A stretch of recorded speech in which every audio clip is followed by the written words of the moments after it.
लखनऊ शहर की रात हमेशा चहल पहल से भरी रहती थी, लेकिन उस रात 11:45 पर गोमती नगर के एक पुराने मकान से अचानक चीख सुनाई दी। पुलिस को सूचना मिली, एक लड़की की हत्या हो गई है। इंस्पेक्टर आदित्य राठौर मौके पर पहुंचे।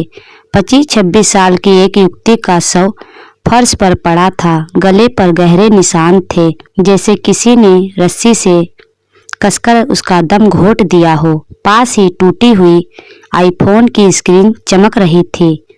आदित्य को सबसे अजीब बात यह लगी कि कमरे का दरवाजा अंदर से बंद था और खिड़कियों पर लोहे की सलाखें थी। मतलब हत्यारा अंदर आया ही कैसे और बाहर गया कैसे? लड़की का नाम था रिया मेहता। वह एक प्राइवेट कंपनी में काम करती थी। उसकी दोस्त मीनाक्षी ने बताया कि रिया कुछ दिनों से डरी हुई थी। रिया कहती, मुझे लगता है कोई मेरा पीछा कर रहा है। आईफोन गुम हो गया था, लेकिन अगले दिन वही फोन मेरे घर के गेट पर रखा मिला, जैसे कोई संदेश देना चाहता हो। पुलिस ने घर की तलाशी ली तो एक डायरी मिली। उसमें लिखा था, अगर मुझे कुछ हो जाए तो इसका जिम्मेदार वही होगा जिससे मैं सबसे ज्यादा प्यार करती हूँ। डायरी का यह वाक्य सबको उलझा गया। क्या वह उसका बॉयफ्रेंड था या फिर कोई ऐसा दोस्त जो उससे एक तरफा प्यार करता था? रिया के ऑफिस में पूछताछ हुई। वहां 3 लोग शक के घेरे में आए। अर्जुन, रिया का पुराना बॉयफ्रेंड जो हर जगह उसका पीछा करता था। विक्रम, उसका बॉस जिससे उसके अफेयर की अफवाहें थी। मोहित, उसका बचपन का दोस्त जो अक्सर कहता था कि रिया सिर्फ मेरी है। पुलिस को सीसीटीवी फुटेज मिला। उसमें 11:30 पर एक परछाई रिया के कमरे की खिड़की के पास खड़ी थी। लेकिन चौंकाने वाली बात यह थी, वह शख्स रिया खुद जैसी ही दिखती थी। क्या ये कोई औरत थी या फिर कोई डुप्लीकेट चाबी लेकर घर में दाखिल हुआ था? रिपोर्ट आई, रिया के नाखूनों में किसी आदमी की स्क्रीन के टुकड़े फंसे थे। डीएनए टेस्ट में साफ हुआ कि वो अर्जुन के थे। अर्जुन को पकड़ लिया गया, लेकिन अर्जुन चिल्लाया, मैंने रिया को हाथ भी नहीं लगाया। हाँ, मैं वहां गया था, लेकिन जब पहुंचा तो वो पहले से ही मरी हुई थी। तो फिर सवाल उठा, रिया के कमरे का दरवाजा अंदर से बंद कैसे हुआ? आदित्य ने केस फिर से खंगाला। उन्होंने रिया के आईफोन की टूटी स्क्रीन रिपेयर करवाई। उसमें एक आखिरी वीडियो रिकॉर्ड मिला। वीडियो में रिया कैमरे के सामने रो रही थी। विक्रम, तुम मुझे बार बार ब्लैकमेल क्यों कर रहे हो? मैं तुम्हें सब बता दूंगी। अगर तुमने जबरदस्ती की तो मैं सब उजागर कर दूंगी। वीडियो खत्म हुआ और अचानक कैमरे में एक हाथ आया जिसने रस्सी से उसका गला दबा दिया। वो हाथ था विक्रम का। असल में विक्रम और रिया का रिश्ता था। जब रिया ने उससे रिश्ता तोड़ना चाहा और उसके ब्लैकमेल को नकारा तो उसने गुस्से में उसे मार डाला।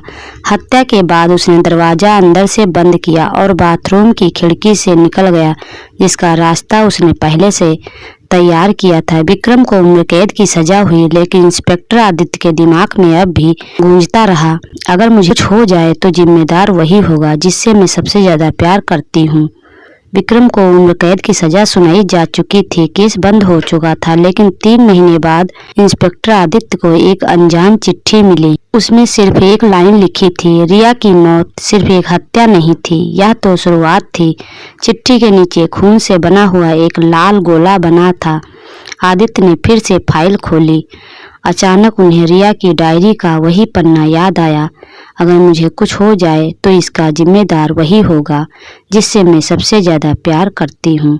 लेकिन रिया विक्रम से प्यार नहीं करती थी। असल में रिया के दिल में किसी और के लिए जगह थी। मोहित, तो क्या ये डायरी का इशारा मोहित की तरफ था? इसी बीच खबर आई कि मोहित की भी हत्या हो गई। वो अपने घर में मरा पाया गया, ठीक उसी जगह गले पर रस्सी के निशान और वहाँ भी वही लाल गोला। अब यह साफ हो गया कि विक्रम अकेला नहीं था, कोई और साया इस खेल को खेल रहा था। आदित्य ने गहराई से जांच की। धीरे धीरे एक पैटर्न सामने आया। रिया का आईफोन गायब होकर लौटना, डायरी का अजीब सा नोट, हर हत्या के बाद लाल गोला का निशान। इस सब के पीछे कोई ऐसा व्यक्ति था जो बहुत करीब से सब देख रहा था। कोई दोस्त, कोई अपनेपन का दिखावा करने वाला। एक रात आदित्य ने रिया की सोसाइटी के सीसीटीवी फुटेज फिर से चेक किए और वहां उन्होंने देखा कि रिया की मौत वाली रात एक शख्स खिड़की के पास खड़ा था वो शख्स और कोई नहीं बल्कि रिया का सगा भाई करण था। करण बचपन से ही रिया से नफरत करता था क्योंकि माँ बाप हमेशा रिया को ज्यादा प्यार करते थे। रिया की सफलता, उसका नया आईफोन, उसकी आज़ादी, ये सब करण के लिए जलन बन गए। विक्रम और मोहित को फंसाने का खेल उसी ने रचा था। असल में लाल गोला उनके बचपन का गेम सिंबल था। जब भी करण हारता था वो दीवार पर लाल गोला बना देता था। रिया ने यही राज डायरी में छिपाकर छोड़ा था। करण को पकड़ने के लिए आदित्य ने चाल चली। उन्होंने रिया के केस पर री-इन्वेस्टिगेशन की खबर मीडिया में फैला दी।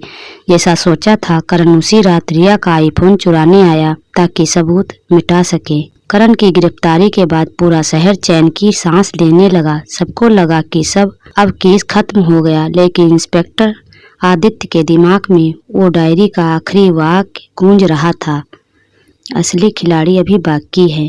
करण जेल में था, लेकिन उसी दौरान लखनऊ में एक के बाद एक 2 और हत्याएं हुई। पहला केस रिया की दोस्त मीनाक्षी की हत्या, उसी तरीके से गले में रस्सी और पास में लाल गोला। दूसरा केस इंस्पेक्टर आदित्य की टीम के एक सिपाही की मौत, जो रिया केस में सबूत इकट्ठा कर रहा था। दोनों ही वारदातों के वक्त करण जेल के अंदर था, मतलब असली मास्टरमाइंड कोई और ही था। एक रात आदित्य अपनी कार से घर लौट रहे थे। अचानक बीच रास्ते में उनकी कार का ब्रेक फेल हो गया। कार बेकाबू होकर डिवाइडर से टकराई, लेकिन आदित्य बाल बाल बचे। कार के बोनट पर खून से लिखा था, तुम अगला हो। आदित्य ने फैसला किया कि उन्हें फिर से रिया के अतीत को खंगालना होगा।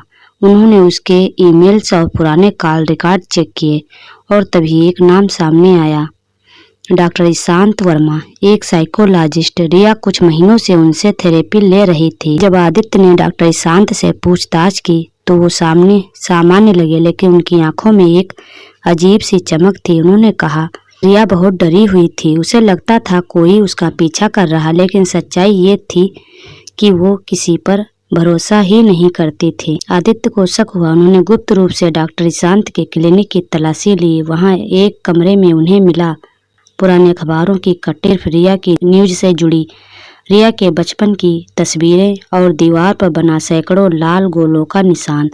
तभी सब साफ हो गया। असल मास्टरमाइंड था डॉक्टर ईशांत वर्मा। वो रिया से बचपन से जुनूनी प्यार करता था। जब रिया बड़ी हुई और उसने उसे नज़रअंदाज किया तो उसकी जुनूनी मानसिकता ने उसे साइको किलर बना दिया। उसने करण के गुस्से और विक्रम की कमजोरी का फायदा उठाया। हर कदम पर वो पर्दे के पीछे से खेल रहा था। आदित्य ने ईशांत को रंगे हाथ पकड़ने के लिए जाल बिछाया। उन्होंने एक नकली केस तैयार किया कि रिया के फोन से नया सबूत मिला है और मीडिया में खबर फैलाई। जैसा सोचा था, ईशांत रात को पुलिस के गोडाउन में घुसा सबूत नष्ट करने, लेकिन आदित्य पहले से वहीं थे। जब ईशांत पकड़ा गया वो पागलों की तरह हंसने लगा। तुम सोचते हो खेल खत्म हो गया? नहीं इंस्पेक्टर, अब असली खेल शुरू होगा। ये लाल गोला सिर्फ मेरा नहीं, एक पूरा संगठन है और तुमने मुझे पकड़कर उस संगठन को जगा दिया है। दोस्तों, यह कहानी आपको कैसी लगी है? आप अपनी राय कमेंट बॉक्स में जरूर बताएं और ऐसी ही कहानी पाने के लिए हमारे चैनल को सब्सक्राइब करें। और आखिर अपने समाज में इतना क्राइम या अपराध क्यों बढ़ रहा है? अपनी राय कमेंट बॉक्स में जरूर बताएं।